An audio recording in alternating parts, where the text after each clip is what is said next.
o trilhar do caminho que levou à queda do primeiro casal, e foi do versículo 1 ao versículo 6. Hoje nós vamos estudar o capítulo 3, os versos de número 7 e 8, e aqui nós vamos detectar os sintomas provocados pela queda. Gênesis 3, versículo 7 e o versículo de número 8. Diz assim a palavra do Senhor: Então foram abertos os olhos de ambos e conheceram que estavam nus,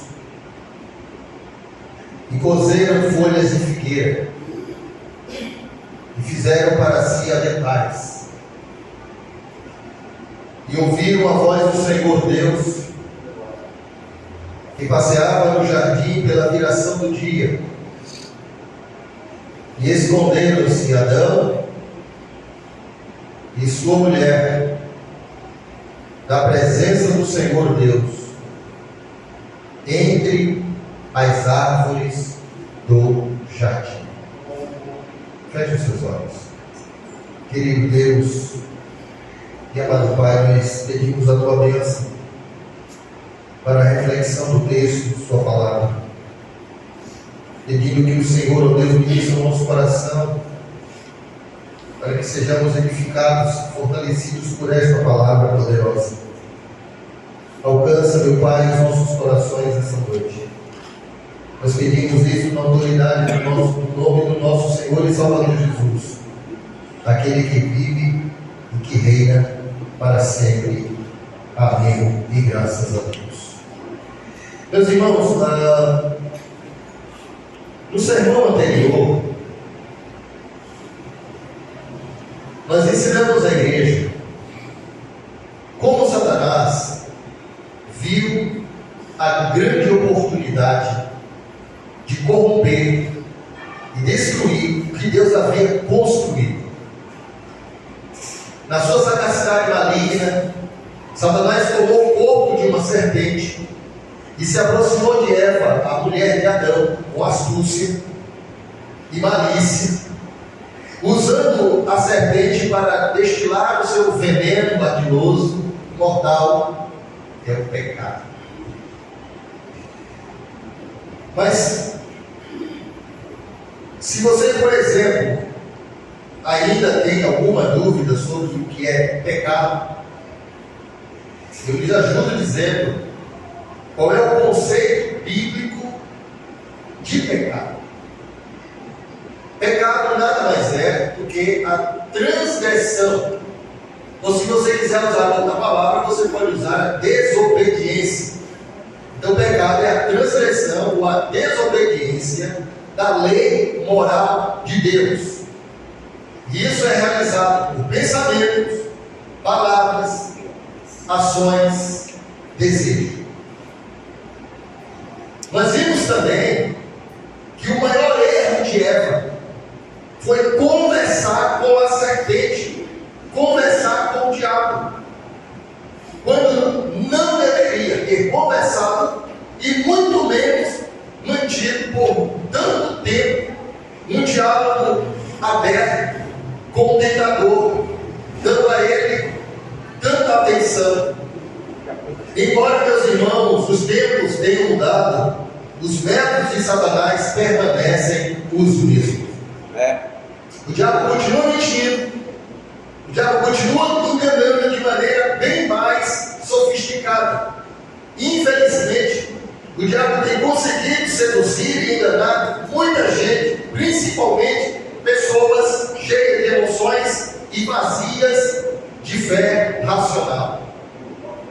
É preciso entender, meus irmãos, que assim como a fé nasce em Deus, a dúvida nasce no diabo. Ele semeou a dúvida no coração de Eva e a convenceu de que ela e nem o seu esposo Adão sofreriam qualquer consequência se comesse do fruto da árvore proibida. A necessidade, meus irmãos,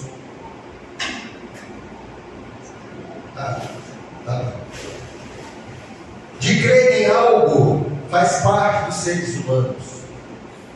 E se não crê na verdade revelada de Deus, então vão acabar também crendo em alguma mentira que é contada por aí. O problema é que ao acreditar em mentiras como essas, pessoas terão de sofrer consequências de serem que acompanham as decisões que elas tomam ao rejeitar a palavra de Deus. Eva não somente comeu do fruto, como também ofereceu ao seu marido, que também comeu. Por isso, Satanás conseguiu atingir em cheio o seu objetivo. E qual era então o objetivo de Satanás? Destruir completamente a comunhão do ser humano com o seu Criador.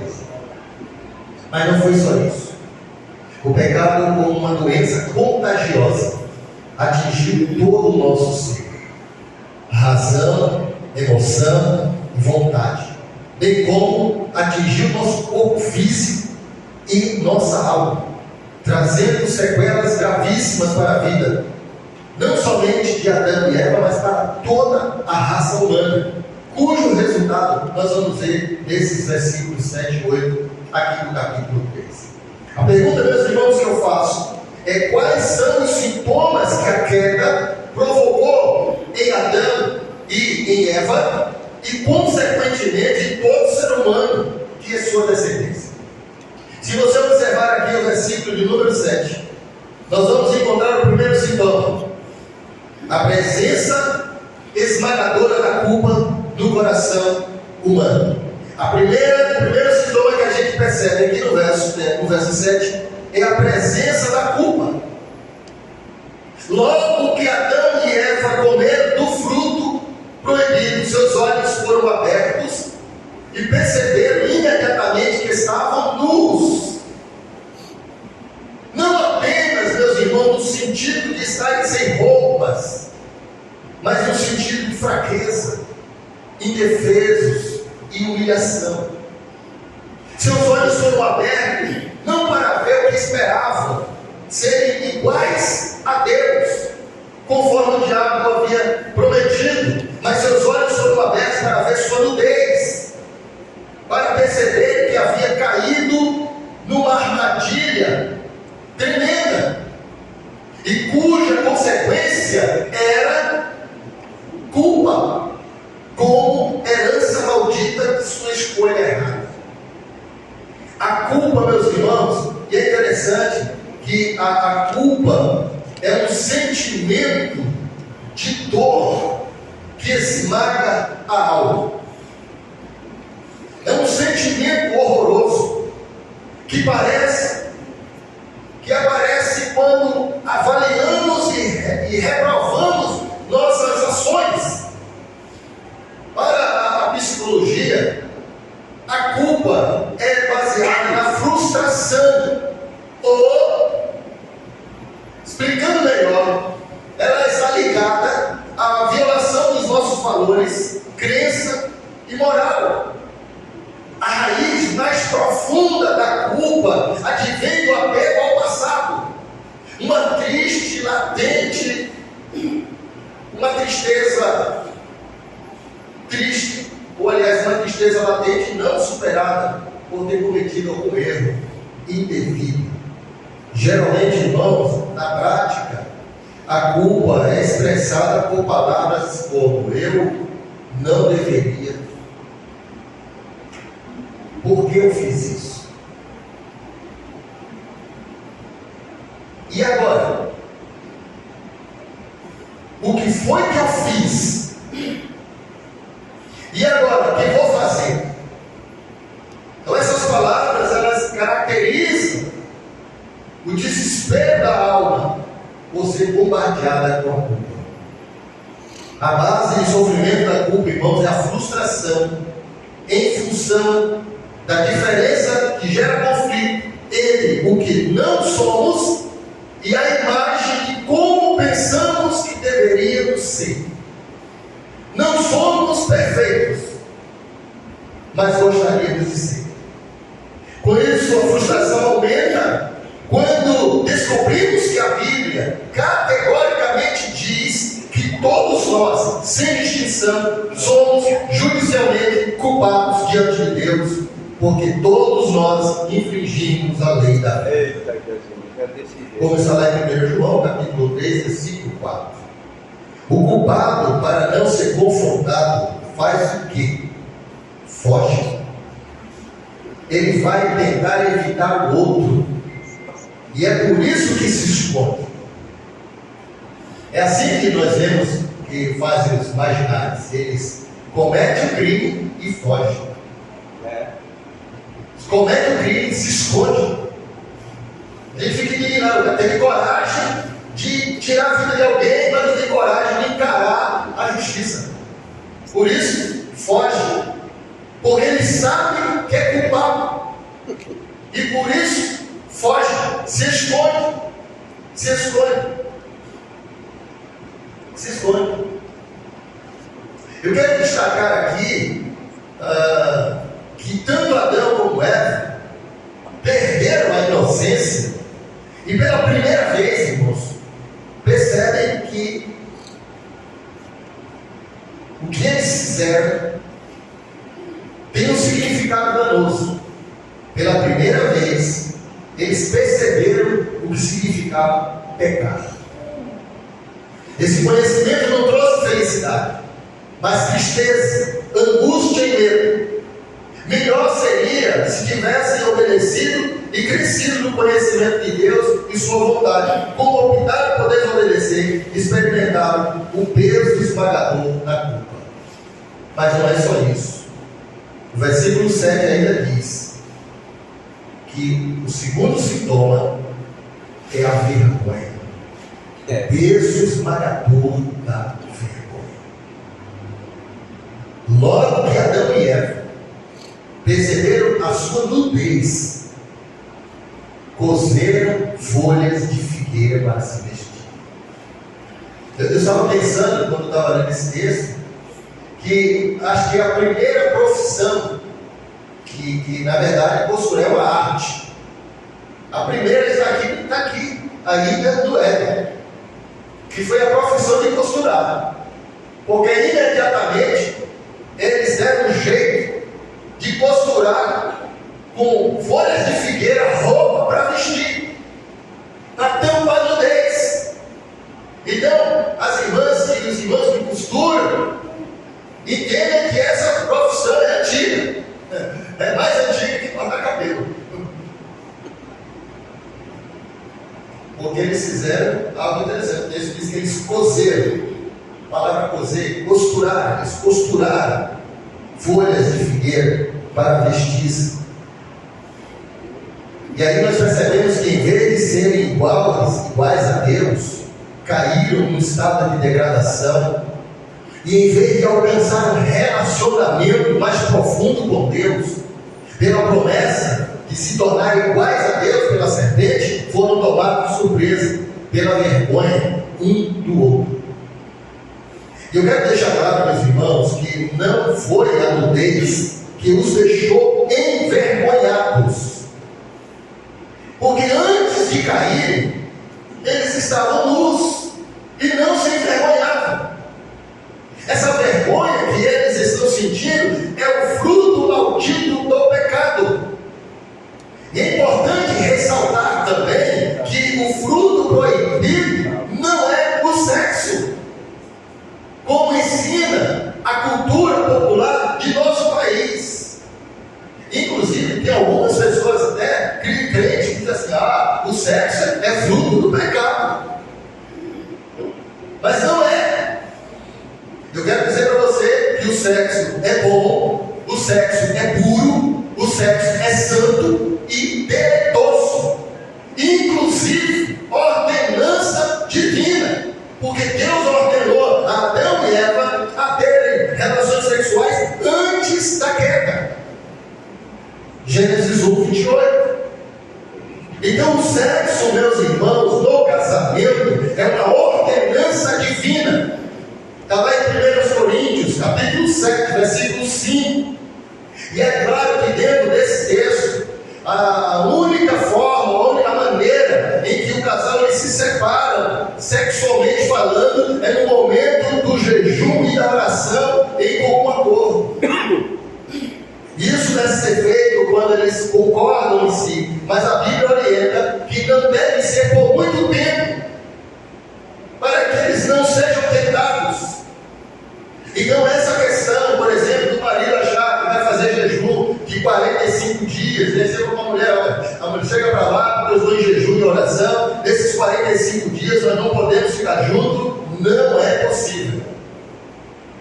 E nem a esposa pode dizer para o marido, olha, você fica lá na cozinha, dormindo lá na cozinha, porque eu estou jejuando 30 dias. A Bíblia orienta que esse jejum ele é feito de comum acordo e não pode durar muito tempo, para que o casal não seja tentado por Satanás. E é claro, meus irmãos, que nós abrimos aqui também para questões de enfermidades. Quando estiver cansado, porque isso é possível, tanto a esposa como o esposo estarem cansados, isso deve ser conversado. Tem que haver essa comunicação aberta para que eles não caiam em tentação. O sexo, ele é bom, ele é puro, ele é santo, ele é deleitoso. Aliás, negar o sexo no casamento é pecado. Negar sexo no casamento é pecado. É pecado. O que é pecado para Deus é o sexo antes do casamento e fora do casamento. É pecado. Então, o que é contrário à santidade é a degradação do sexo, não o uso correto dele. Contudo, meus irmãos, eu quero chamar a sua atenção para o fato de que as Escrituras falam acerca da exposição desavergonhada da nudez. Porque ainda há casais que não ficam nus um de frente para o outro, porque acham embaraçoso, e alguns casos mais radicais acham que é pecado. Por isso, fazem um momento de intimidade no escuro, para que ninguém veja ninguém. Mas a sensualidade por trás das cortinas do casamento não é pecado. O pecado está na sensualidade fora da cortina do casamento. É quando o homem ele se veste de forma sensual para chamar a atenção das mulheres que estão fora da sua cortina, fora da cortina do casamento. E a mulher sensual que faz a sensualidade fora do seu casamento para atrair a atenção dos homens. Isso é pecado. Mas o homem e a mulher devem ser sensual para o seu cônjuge. Aliás, o cônjuge precisa preparar esse ambiente para estar mais perto do outro. Há muitas crises de casamento por questões simples. Eu vou falar também dos solteiros, mas preste atenção. Tem gente que vai dormir e não toma um banho. Não escova o jeito, ainda está com a boca cheia de farofa. Olha aí. Olha aí. Os dentes sempre cuscuz e vai dormir com aquele bafo desgramado e quer que a esposa lhe beije, quer que o esposo beije ela. Não tem condição. Não escova os dentes, não usa não usa um enxaguante bucal para ficar com o lado gostoso, a boquinha cheirosa. Olha aí. Todo casal sabe qual é o perfume que agrada melhor o seu cônjuge. Se na hora de dormir, o perfume mais forte incomoda, mas tem aquele que é mais suave. Tomado banho cheirosinho, cabelo cheiroso. Aí a esposa quer cheirar o cangote, ele quer cheirar o pescoço, aí chega perto do pescoço fedido, agora fica difícil. E depois reclama que a vida sexual não está boa. Os solteiros que querem encontrar uma pessoa bacana tem que se cuidar. Tem que ser cuidado. A moça podia ser bonita como fosse. Se eu chegasse perto dela, a gente conversar, eu sentisse aquele bafo, já é. Não tem como. Então, tem que estar com a boquinha cheirosa. Você chega perto, rapaz, que pessoa, que ato gostoso. É tudo cheiroso, toda cheirosa, bem arrumado, bem alinhado, com bom papo, né? Inteligente, uma conversa boa, que tem que falar cobrinha.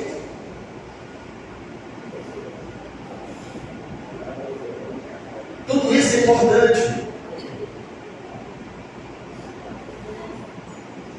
E Deus, Ele não condena. Quando eu digo que o sexo no casamento é puro, porque não há maldade. A maldade está no mundo. O mundo pintou o sexo de forma nojenta.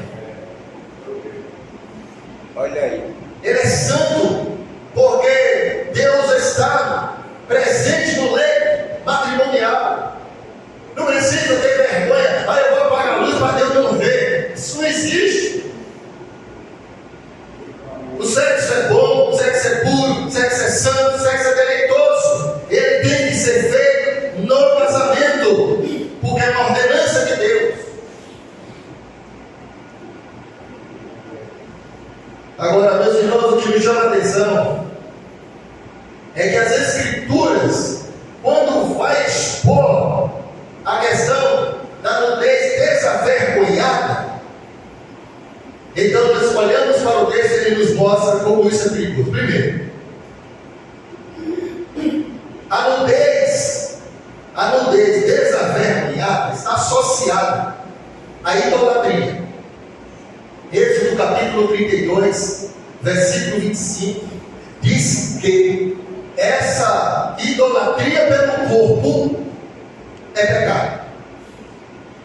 Por isso nudez. Mas ela também está associada à embriaguez. A pessoa que perde o senso da razão e por isso sai por aí de todo jeito.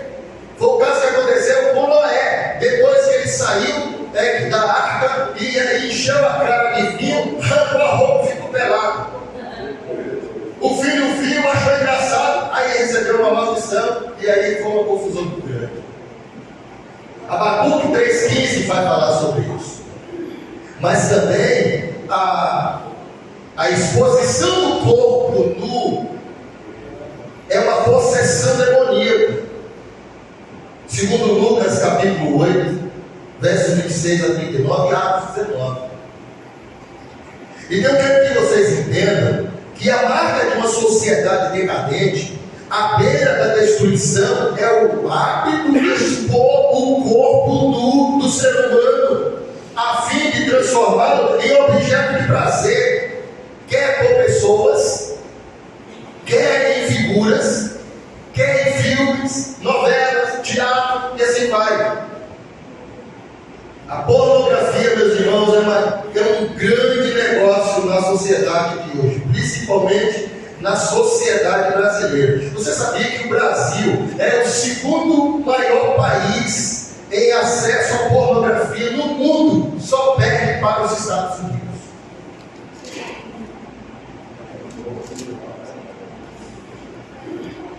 Então, a exposição da nudez é uma marca distinta do afastamento completo da presença de Deus.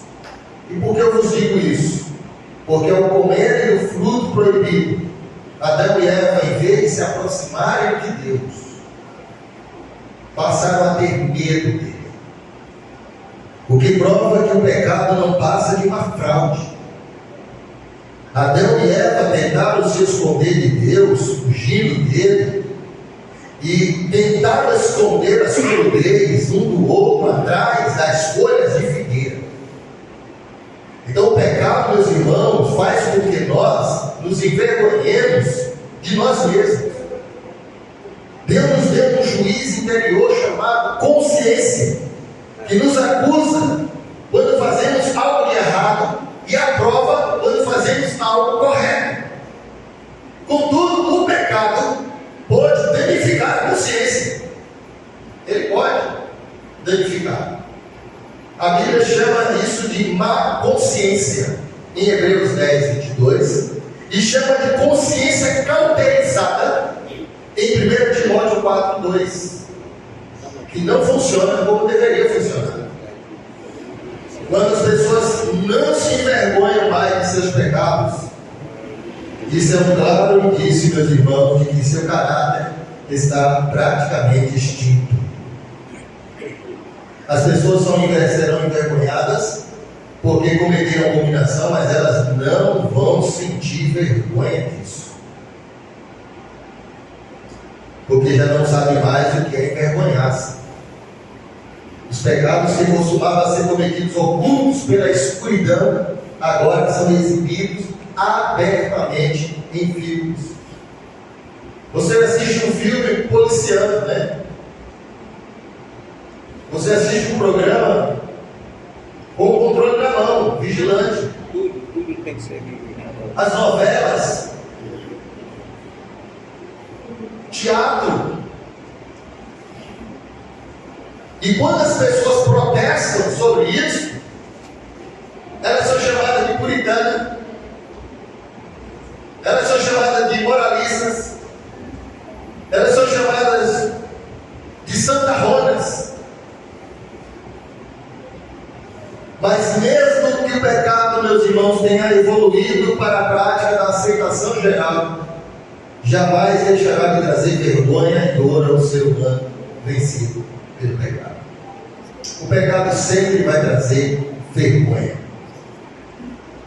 Vergonha.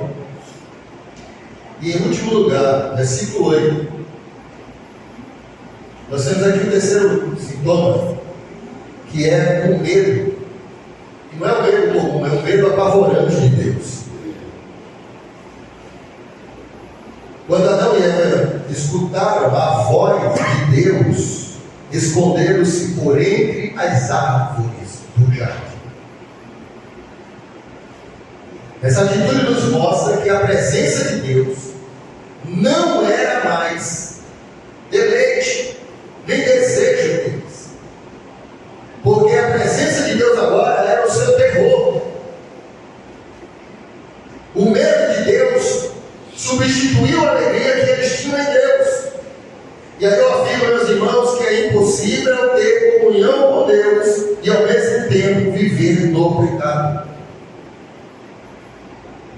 Sempre que as pessoas dão ouvido à voz de Satanás e caem diante da tentação exposta por ele, elas tentam se esconder de Deus.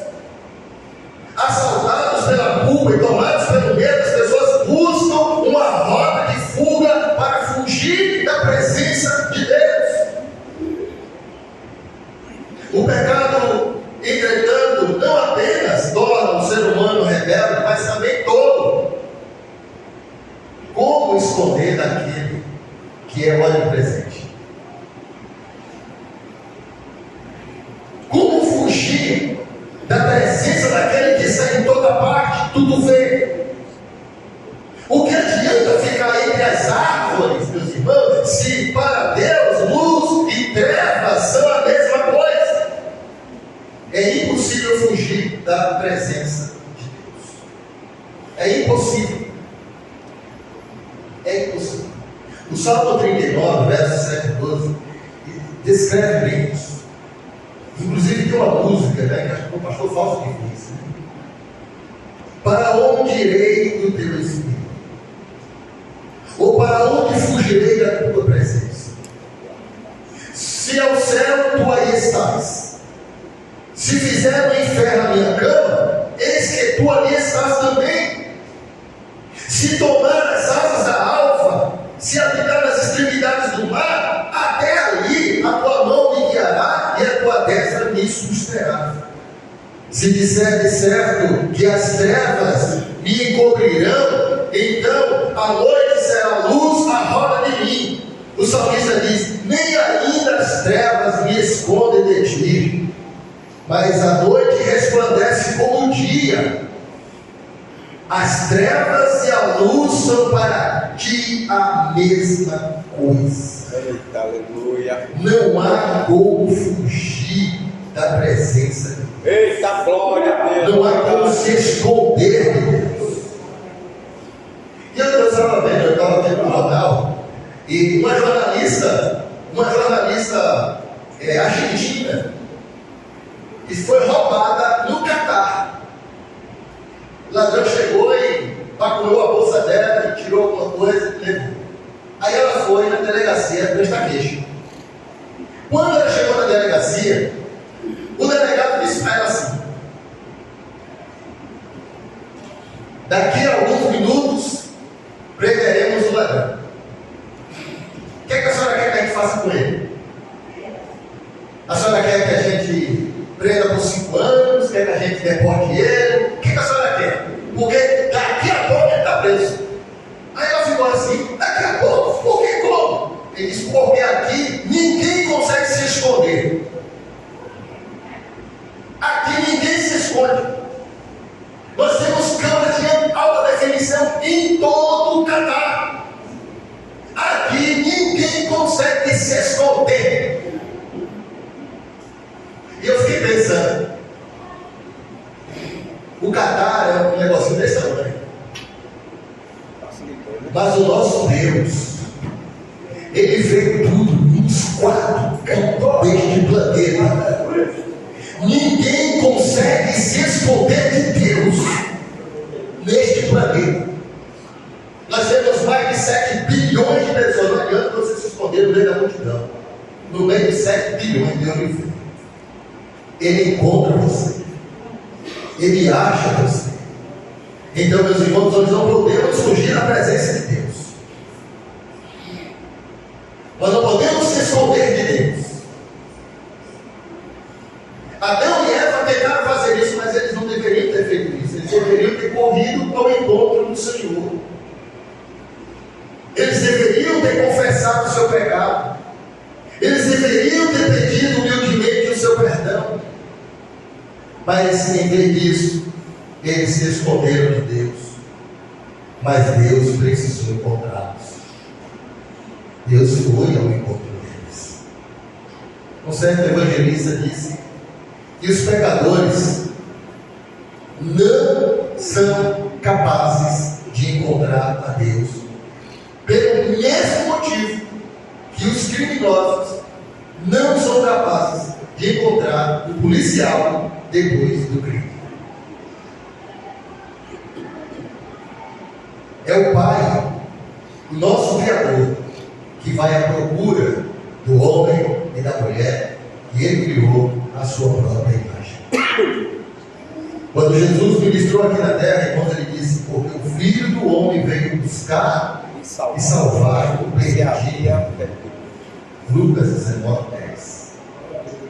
Ele também interrompeu o seu descanso, porque o sábado é o dia do descanso, e Jesus interrompe o sábado para curar o enfermo e para curar o cego de nascença.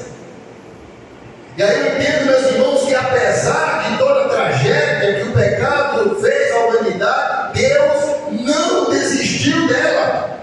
Deus não desiste, Ele vai ao encontro dela. Aliás, o Evangelho é isso, é Deus vindo ao encontro do perdido. Porque o perdido está perdido. Está perdido. A religião é uma tentativa desesperada, perdida. Nenhuma religião é capaz de conduzir o homem a Deus, por melhor que ela seja. E quando se trata de estar perdido, é Deus que encontra o ser humano perdido. Ele vem ao seu encontro, porque Ele vê eu e você no meio da multidão. Então, meus irmãos, as pessoas estão fugindo de Deus porque tem medo de Deus. A morte espiritual nos afastou do Criador. Mas Cristo, por meio de sua morte na cruz, nos reconciliou e nos conectou novamente com Ele. Aleluia, obrigado, meu Deus. E novamente podemos ter comunhão com o Pai.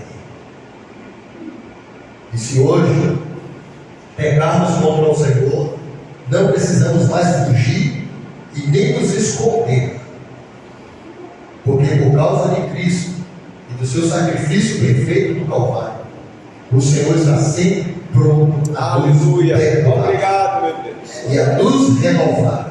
Jamais desiste de você, porque Ele te ama. Glória a Deus. Eu quero que você diga: Deus me ama. Deus me ama. E essa frase, irmãos, não é uma frase apenas para fazer com que o nosso ego fique melhor, ou para que seja uma palavra de positivismo para a nossa vida, seja positiva para nós. É uma declaração de fé. Porque quando nós erramos, o tentador chega rapidinho para dizer que você não pode mais estar na presença de Deus. E quando isso acontece, nós precisamos lembrar de que Deus me ama. Amém. Deus me ama. Feche os seus olhos.